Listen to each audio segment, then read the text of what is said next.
Antônio Carlos Sequim é um poeta, sobretudo, mas é um esteta do ensaio. O ensaio dele, embora tenha uma profundidade, uma intensa preocupação com a informação e com a análise de cada texto que ele avalia, há sobretudo uma forma lúdica de escrita desses ensaios, o que os torna muito legíveis, muito maleáveis e muito encantadores. Ele concilia, de certa forma, o ensaísta com o poeta. E os dois formam uma unicidade tão profunda que é admiravelmente agradável de ser lido. Era um galo gago, por isso a noite não se despedia. Ficava presa num gargalo enquanto o canto não surgia. Os bichos, para ajudá-lo, fazem logo mutirão. Zurros, miados e mugidos começam a soar em vão. Foi tanta zoeira que a noite tapou o ouvido. Preciso dormir sem demora, mas desse jeito não consigo. Para que possa chegar o sol e o escuro escorrer pelo ralo, não adianta galinha nem bem-te-vi, eu quero ouvir a voz de um galo. Seguinte, vamos começar essa conversa pelo Galo Gago, que é a sua primeira experiência em um livro infantil, é verdade, né? Contando uma fábula, né? Em poesia, né? Bem aos modos do La Fontaine. Isso. Quer dizer, como é que surgiu esse livro, como é o Galo Gago? Bom, eu poderia dizer que o galo é que veio me pedir para eu escrever a história dele, porque realmente eu não sei como, a partir de que estímulo, de repente, eu que nunca tinha escrito um verso sequer para criança, eu fui tomado por essa história, a partir de uma premissa. Como cientificamente se sabe que o dia só nasce porque o galo canta, não é mesmo? Se o galo não cantar, como é que o dia vai nascer? E para o galo não cantar, ele precisava ser gago. A partir daí, então, eu comecei a inventar um desdobramento disso, mas de tal maneira a história foi fluindo que eu me senti como escrivão de uma história que me antecedia. Eu só tinha a função de captar aquilo que os bichos estavam me contando. E eu fiquei até contente quando eu li uma resenha sobre esse livro, porque o resenhista falou que lendo essa história, a gente tem a impressão que é alguma coisa que já existia, como se fosse do folclore, como se fosse uma história que estivesse no ar e que, de repente, coubesse a mim ser o papel de escrivão dessa história. Quer dizer, é mesmo um diálogo entre a forma convencional da fábula, né? Porque essa fórmula convencional era feita em poesia e em versos rimados e metrificados. É verdade. Né? É outro hiato em sua história poética também, que modulou-se muito com o verso livre. É verdade. Né? Quer dizer, como é também essa novidade? É porque nós temos uma separação, infelizmente, quase radical, no sentido de que a ficção deveria ser na prosa e a poesia apenas o exercício lírico. Essa divisão prevalece e nós temos exemplos maravilhosos de narrativas infantis em prosa, né? E poemas líricos como Cecília Meirelles ou isso ou aquilo.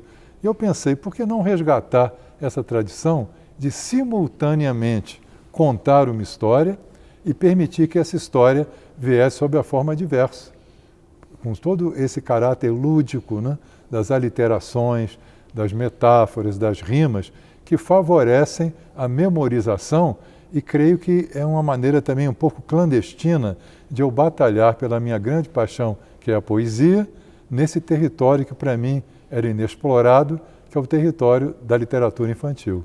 Mas ela continua dialogando, ela continua como um prosseguimento da sua literatura mais arraigada, né? Mais adulta. Né? Mais adulta, porque ele, de certa forma, ela trabalha com os requintes da poesia.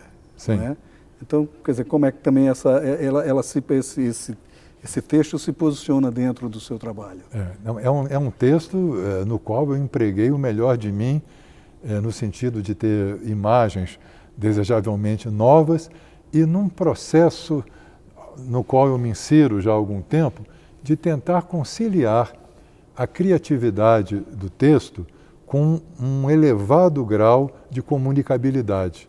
Porque eu creio que esse é um grande desafio para o poeta, né, para aquele que trabalha na especialização das formas poéticas. Ele pode mergulhar num território de tal sofisticação, né, de tal adensamento de imagens, que elimina a possibilidade de fruição desse texto por parte de um leitor interessado, mas que não é especialista em poesia. Então, como conciliar essa balança entre o desejo da comunicação e o compromisso com uma escrita que seja rigorosa, que seja sofisticada? Esse exercício eu me impus no meu último livro de poemas, o Desdizer, né, uma coletânea, e nesse livro, O Galo Gago. Essa tensão que está me ocupando muito entre comunicar e criar, e esse objeto seja um objeto criativo e comunicativo ao mesmo tempo. Porque até no ensaio você também tem esses exercícios de criatividade. Exato. Né? Porque uma das características fortes do seu ensaio embora você trabalhe com cânones, Feira Goulart, com o João Cabral, você busca o que está fora desses cânones e na ensaística, de certa forma, dialogar com o espaço onde essa poesia, onde essas obras foram criadas. Né? Como é também esse seu trabalho de ensaísta? Você observou muito bem, né, que no meu ensaísmo, eu não quero fazer prosa poética nesse sentido, né? Mas eu procuro seguir um certo ritmo da frase, que eu sou obcecado pelo ritmo. Creio que tanto na poesia, que é evidente que o ritmo é o que sustenta o verso, né, quanto na prosa, onde se vê menos atenção para o ritmo. A prosa também tem o seu ritmo. E eu procuro fazer uma crítica de tal maneira integrada ao objeto que ela examina, que, em certo ponto, o leitor até pode ver, para isso aqui é do poeta ou é do ensaísta, em que não haja a frieza de um distanciamento e não haja uma exibição erudita que entope a página de citações, de referências bibliográficas, como se nós pudéssemos só pensar a partir de terceiros, né, autorizados por aquilo que os grandes teóricos estão dizendo. Evidentemente, a teoria é fundamental, mas eu creio que o ensaísmo é um espaço de liberdade onde você, a partir do que se abasteceu nas suas leituras teóricas, pode livremente dialogar amorosamente também com o texto. E aí criar algo que também seja comunicativo para qualquer pessoa que tenha interesse e que não dê a ideia professoral de alguém que detém uma verdade, digamos, superior para ser preservada contra os outros. Eu acho que o ensaísmo tem que ser a favor do outro, a favor do poeta e a favor do leitor curioso, e não uma barreira para que esse leitor fique intimidado e desista de ler um ensaio e, pior ainda, desista de ler o poeta sobre o qual o ensaio versa. Né? Você faz isso muito com o Castro Alves, você organizou a antologia Voz da Esperança, né? E há uma descoberta, digamos, que você faz com relação ao Castro Alves que me chama muito a atenção. Não foi ele quem iniciou o movimento abolicionista na poesia. É verdade. Isso antecede a ele. Agora, de certa forma, ele, embora tenha vivido muito pouco, 24 anos, ele terminou trazendo uma força muito grande a essas determinantes, até por dizer uma coisa também que você aponta na sua ensaística, que a escravidão não era coisa do Brasil, digamos assim, né? Como é essa voz de Castro Alves na sua leitura? Bom, essa antologia que está sendo lançada hoje aqui, né, em Brasília, ela se abre com um texto ficcional meu, né? São Castro Alves por ele mesmo, em que eu procurei dar em primeira pessoa um relato das memórias póstumas de Castro Alves. Começa pela morte e ele repertoria toda a sua vida. Eu explico que essa biografia é imaginária, é criativa, mas tudo que ela relata tem respaldo na realidade. E no que se refere a Castro Alves, nós podemos dizer que acontece com todo grande poeta que se torna um marco, né, o cânone maior do seu período, é que ele orienta a leitura dos pósteros, né, dos sucessores, a partir do que ele fez, e não a partir de como era efetivamente o conjunto de poemas e de poetas daquele período. Como ele foi, na linha da poesia social, né, o mais bafejado com justiça pela posteridade, criou-se a ilusão de que ele foi o primeiro poeta brasileiro a se ocupar dos escravos. E eu defendo que ele foi o último, praticamente, dos grandes poetas brasileiros a se ocupar do tema.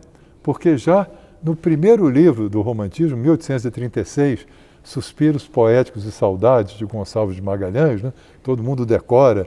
O romantismo no Brasil começou em 1836. É um livro que todo mundo cita e ninguém lê. Porque se você abre esse livro, que é meio arqueológico, né? Já vai encontrar um poema sobre a escravidão. Né? Então, o tema aparece no primeiro livro e vai aparecer num dos últimos, né? Que seria, digamos, o Espumas Flutuantes, 1870, uma espécie de canto do cisne da grande poesia romântica, já prenunciando a poesia realista, porque o elemento amoroso, né, a temática erótica de Castro Alves, já é muito diferente do erotismo ou do lirismo de um Álvares de Azevedo, Casimiro de Abreu, com aquelas virgens idealizadas. Né? Então essa ideia de uma mulher mais real, né, de uma carnalidade no texto, que seria a base do realismo, já está em Castro Alves, que é um adeus glorioso ao romantismo e é um aceno para a obra realista que começaria pouco tempo depois. A leitura não é um exercício, digamos assim, fácil. Ela exige um envolvimento do leitor com o texto. E é isso que diz o Sidney Vanderlei em seu Notas sobre Leituras, que são breves ensaios sobre aquilo que ele leu. E o Sidney tem um texto muito agradável, porque ele, sobretudo, ele não abusa, mas ele usa com uma delicadeza e com uma sutileza profunda o bom humor e faz da análise de suas leituras uma meditação sobre o exercício da leitura, uma reflexão sobre o que é a literatura, uma profunda análise de como esse processo de criação deve ser feito, mas, sobretudo, um incentivo à leitura, um incentivo ao prazer. O percurso da poesia brasileira é um livro curioso, porque ele não é uma história da poesia brasileira, mas ele vai ali de Tomás Antônio Gonzaga até o Henrique Britos, né? Paulo Henriques Brito. Né? Quer dizer, é um material muito vasto, é um percurso muito vasto, mas que, curiosamente, não conta a rigor a história da poesia brasileira, mas conta um aspecto muito interessante, que é o diálogo dessa poesia com o seu tempo. Isso. Quer dizer, como a poesia brasileira, ela de certa forma esteve inserida no momento em que ela estava sendo construída. É verdade. Conta-nos um pouco sobre isso. Bom, esse livro ele é constituído basicamente de uma seleção de ensaios, artigos que eu publiquei em livros anteriores, acrescidos de textos inéditos. E eu notei o seguinte, uma coisa realmente que ocorre com muita frequência: quando um escritor, um ensaísta, publica livros de temas variados, é difícil que esses artigos sejam recuperados, porque o leitor não sabe que eles estão ali dentro. Né? Se é uma coletânea mista, eclética, a coisa se perde um pouco. E eu notei que, se eu fosse lastrear os percursos da poesia brasileira disseminados ao longo de 4 ou 5 livros de ensaio, constituiriam esses ensaios reunidos não uma história, como você disse, mas um mapeamento de nomes importantes, alguns canônicos e outros não, que foram balizando a cronologia da nossa poesia. Portanto, esse livro reagrupa cronologicamente muitos ensaios, não da época que eles foram escritos, mas da época em que o poeta referido se insere na poesia brasileira. E também, evidentemente, vai ter lacunas, porque não é uma história, mas pode ter presenças inesperadas, como a de Euclides da Cunha, na condição de poeta, como um Mário Pederneiras, que ninguém lê, mas é um homem-chave na transição do verso regular para o verso livre, publicando no início do século XX, e outros que a história foi abandonando. E também, como você bem observou, em vários ensaios eu procuro vincular essa produção ao seu tempo, e em outros não. Eu cuido esteticamente do poeta, e a questão que atravessa o livro inteiro, eu resumiria numa frase: por que ler este poeta? Qual é o interesse que para um leitor do século XX a obra de determinado poeta representa? Então, tentando responder a isso, o leitor vai poder percorrer bem esse livro. Acho que até o segundo ensaio publicado no livro é uma aula que é Memórias de um Leitor de Poesia. Isso. E que há uma provocação interessante nesse texto, que é se você não souber ler poesia, você jamais terá a capacidade mesmo de ensinar poesia. Isso. De ensinar, porque você vai ensinar o que foi tecnicamente cada poeta, cada poesia, cada movimento poético, mas não vai, de certa forma, conseguir aprender o sentimento deste movimento. Né? Como é isso? Bom, eu fiz ali, quando eu estava prestes a me aposentar, eu fui convidado para dar uma aula inaugural na Faculdade de Letras da FRJ. Eu até brinquei que essa inaugural já era quase a aula final, porque eu estava já para sair, né? E comentei qual é a importância que a poesia desempenhou na minha vida, né? Na minha cesta básica da existência, não só como poeta, como resenhista, ensaísta, mas sobretudo como professor, porque eu creio que mais até do que simplesmente ensinar a técnica, o professor é aquele que transmite uma paixão.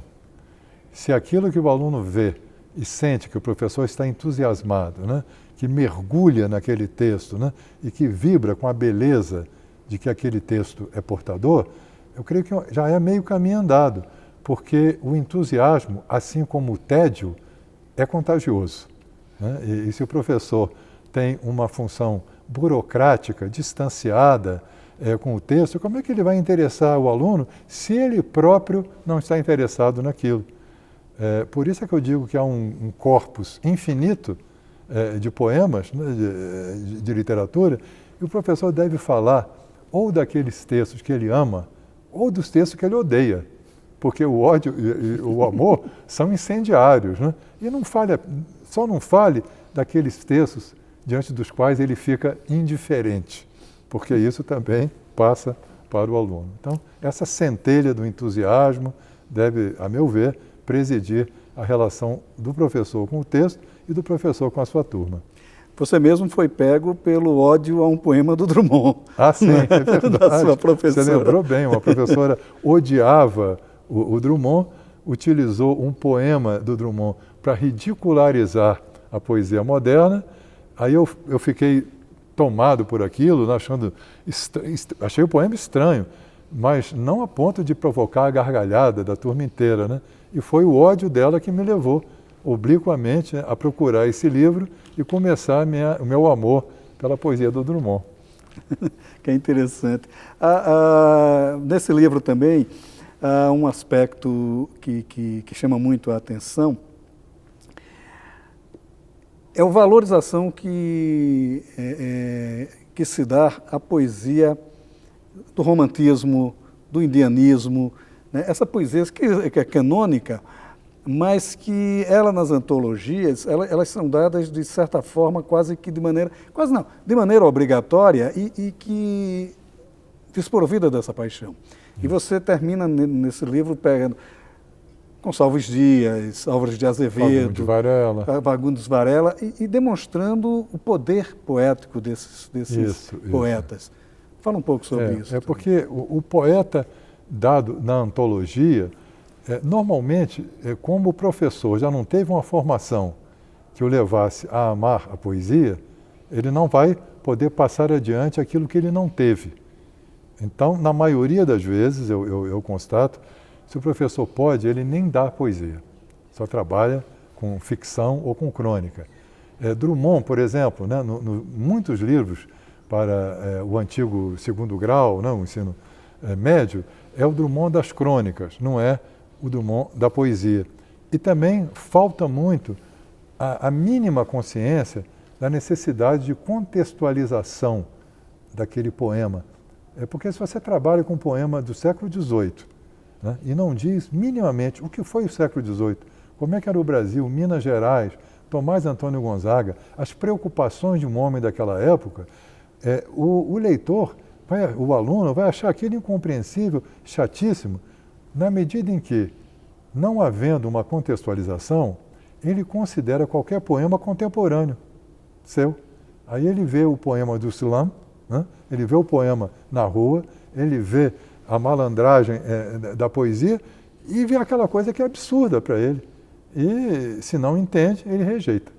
Portanto, eu defendo vigorosamente a necessidade da contextualização e até algo de que muitos mestres não se ocupam, que é uma tarefa humilde de você pegar o texto e esclarecer o vocabulário para os alunos. Por que motivo uma palavra no século XVIII ela tem que ter o mesmo sentido dessa palavra no século XXI?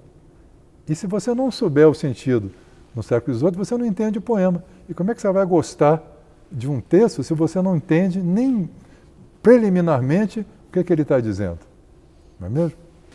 Um aspecto também interessante, quando você fala dos modernistas, fala de duas figuras canônicas do modernismo, o Drummond e o Mário de Andrade, mas pensa um poeta que é pouco estudado de maneira mais séria no modernismo, que é o Raul Pobe. Né? Quer dizer, qual a importância da poesia do Raul Pobe? Porque ele ficou muito preso à questão do Cobra Norato. Né? Eu creio que o Raul Pobe, ele abriu mão um pouco de elaborar essa obra maior e ficou ele mesmo enrodilhado na cobra o tempo inteiro. Né?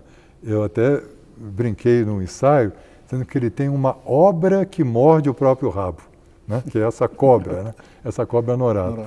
E, em vez de produzir textos novos, ele até tem outro livro chamado Urucungo, que não fez poemas negros, né? Mas ele ficava continuamente editando, reelaborando, reescrevendo Cobra Norato, às vezes com pontuação, às vezes sem pontuação, nem sempre com mudanças felizes. De algum modo, eu creio que ele é responsável para que nós hoje atribuamos toda a poesia dele, concentremos a poesia dele em Cobra Norato. Foi uma opção dele e creio até que ele fez bem. Ele fez bem porque o que ele tem fora isso não supera a Cobra Norato, que é um poema marco, né? E a prosa dele é uma prosa muito desvinculada da qualidade. São memórias de embaixador, memórias meio burocráticas, né? E, portanto, deixa essa cobra aí como a grande obra, né? A cobra da obra do Norato.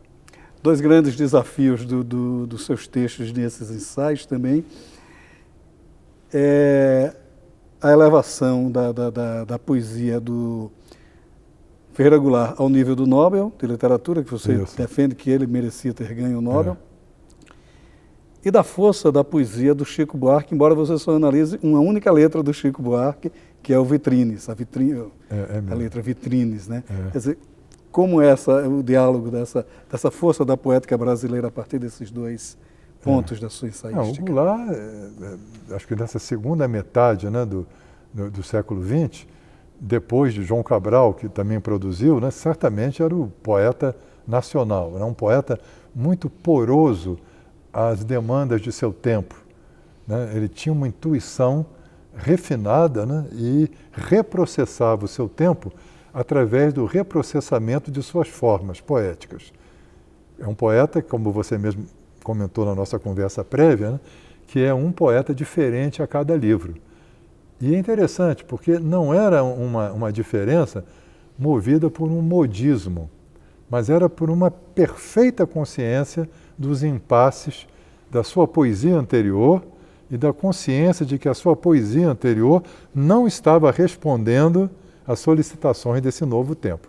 Aí ele afinava o instrumento dele e prosseguia e ia adiante. Quanto ao Chico Buarque, eu acho que é um dos grandes líricos da nossa poesia, né? Da nossa poesia em letra, porque temos sempre que fazer essa distinção entre letra e poema. Não fazemos a distinção da poesia. Pode haver poesia na letra, pode haver poesia no poema. A poesia como a criação, como a iluminação de novos espaços, né? Então, no campo da letra, o Chico Buarque realmente tem textos que nada devem aos melhores poemas da nossa lírica. Zequim, muito obrigado pela sua participação aqui no Leituras. É sempre um prazer conversar com você. Muito obrigado. O prazer é recíproco.